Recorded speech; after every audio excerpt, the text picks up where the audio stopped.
ഞാൻ മീക്കനെ പോട്ടി ട്രെയിൻ ചെയ്യിപ്പിച്ച് എങ്ങനെയാണെന്ന് പറയാമെന്ന് വിചാരിച്ചത്. അപ്പോൾ 1 വയസ്സ് 10 മാസം ഒക്കെ ആയപ്പോഴാണ് ഞാൻ അവനെ പോട്ടി ട്രെയിൻ ചെയ്യിപ്പിച്ചു തുടങ്ങിയത്. മാർത്തേനെ 2.5 വയസ്സായി പ്രീ സ്കൂളിൽ പോകുന്നതിന് മുന്നെയാണ് ചെയ്യിപ്പിച്ചത്. അപ്പം മാർത്തേനെ വെച്ച് നോക്കുമ്പോൾ എനിക്ക് മീക്കനെ നോക്കാൻ കുറച്ച് എളുപ്പമാണ്. പിന്നെ ഞാനും എക്സ്പീരിയൻസ് ആയല്ലോ. അപ്പോൾ ചില പേരൻസ് ഒക്കെ 6 മാസത്തിലേ ചെയ്യത്തില്ലേ. ശരിക്കും പറഞ്ഞാൽ അതൊരു കഴിവ് തന്നെയാണ്. അപ്പോൾ എനിക്ക് അങ്ങനെ പറ്റില്ല, എല്ലാവർക്കും ഒരുപോലെ പറ്റില്ലല്ലോ. അപ്പോൾ ഞാൻ മെന്റലി റെഡി ആയി എന്ന് തോന്നിയപ്പോഴാണ് ഞാൻ ഇതിന് സ്റ്റാർട്ട് ചെയ്തത്. അപ്പോൾ മീക്കയുടെ കാര്യം പറയണം. മീക്കയ്ക്ക് ഒരു പോട്ടി സീറ്റ് ഒരു സ്റ്റൂളുമാണ് ഉള്ളത്. ഈ വലിയ വരുന്ന സാധനമൊന്നും ഞാൻ മേടിച്ചിട്ടില്ല. കാര്യം പൈസ അതിന് കൂടുതലാണെന്നുള്ളതുകൊണ്ടും പിന്നെ ഈ വീട്ടിലെ സ്ഥലം പോകുന്നത് എനിക്കൊരു പ്രശ്നമാണ്. അതുകൊണ്ട് ഞാനത് മേടിച്ചിട്ടില്ല. മാർത്തയ്ക്ക് ഈ സെയിം ബ്രാൻഡിന്റെ പോട്ടി സീറ്റ് ആയിരുന്നു. 5 വർഷമായി, ഒരു കുഴപ്പമില്ല. അപ്പോൾ ഒരു ദിവസം ഞാനെങ്കിൽ ഡയപ്പർ ഫ്രീ ആക്കി സ്റ്റാർട്ട് ചെയ്തേ. എന്നിട്ട് ഞാൻ വിചാരിച്ചു ഇനി 2 വീക്സ് ഞാൻ പുറത്തൊന്നും പോത്തില്ല എന്ന്.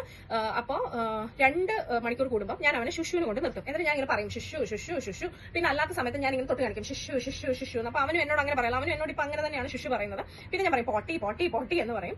പോട്ടി ആണെങ്കിൽ നമുക്ക് സമയം അറിയാലോ, അല്ലെ മുഖം മാറുന്ന കാണുമ്പോൾ ഞാൻ കൊണ്ടുവന്നിരുത്തും. അപ്പം ഇനി കുഞ്ഞിട്ടില്ലെങ്കിൽ ഞാൻ അവിടെ ഇരുത്തി കുഞ്ഞിനെ മുഷിപ്പിക്കാറില്ല, ഞാൻ ഇങ്ങനെ എടുക്കും. വീണ്ടും പിന്നെയും കൊണ്ട് ചെല്ലും. അങ്ങനെ മൂത്രമാണെങ്കിലും നിർബന്ധിച്ച് ഒഴിപ്പിക്കാറൊന്നുമില്ല. കൊച്ചപ്പൊഴിച്ചില്ലെങ്കിൽ കുറച്ച് കഴിഞ്ഞ് വീണ്ടും കൊണ്ടുപോകാന്നുള്ളതേ ഉള്ളൂ.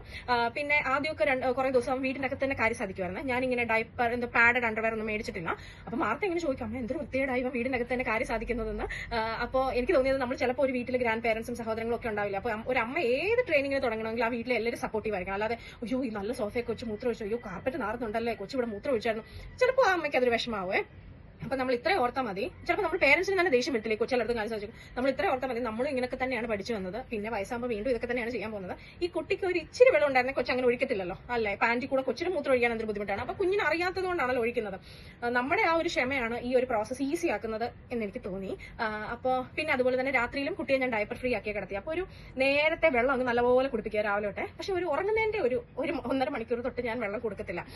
അങ്ങനെ അവൻ ഡയപ്പർ ഫ്രീ ആയ. പക്ഷെ ഇപ്പോഴും ചിലപ്പോൾ ഡിസ്ട്രാക്റ്റഡ് ആണ്, അല്ലെ അവന്റെ മൂഡ് ഭയങ്കര ഓഫ് ആണെങ്കിൽ അവൻ അറിയാതെ കാര്യം സാധിക്കാറുണ്ട്. പിന്നെ ഞാൻ തന്നെ ഉച്ചയ്ക്ക് ഉറങ്ങി എണ്ണിക്കുമ്പോൾ കൊണ്ടുപോയി മൂത്രം ഒഴിപ്പിക്കും. രാവിലെ എണ്ണിക്കുമ്പോൾ മൂത്രം ഒഴിക്കും. കുഞ്ഞ് ഒരു 11 മണിയാകുമ്പോൾ മൂത്രം ഒഴിക്കും. നമുക്ക് തന്നെ അറിയാമല്ലോ, നമുക്കും അതുപോലെയാണല്ലോ. അത് ആ സമയം നോക്കി കുഞ്ഞിനെ അവിടെ കൊണ്ടുവന്നിരുത്താം. പിന്നെ പലപ്പോഴും ചില ഭർത്താക്കന്മാരില്ലേ കൊച്ചു മൂത്രം ഒഴിച്ചിട്ട് ചോദിക്കും നീ ഇത്രയും നേരമായിട്ട് തുടച്ചില്ലയോ എന്നൊക്കെ.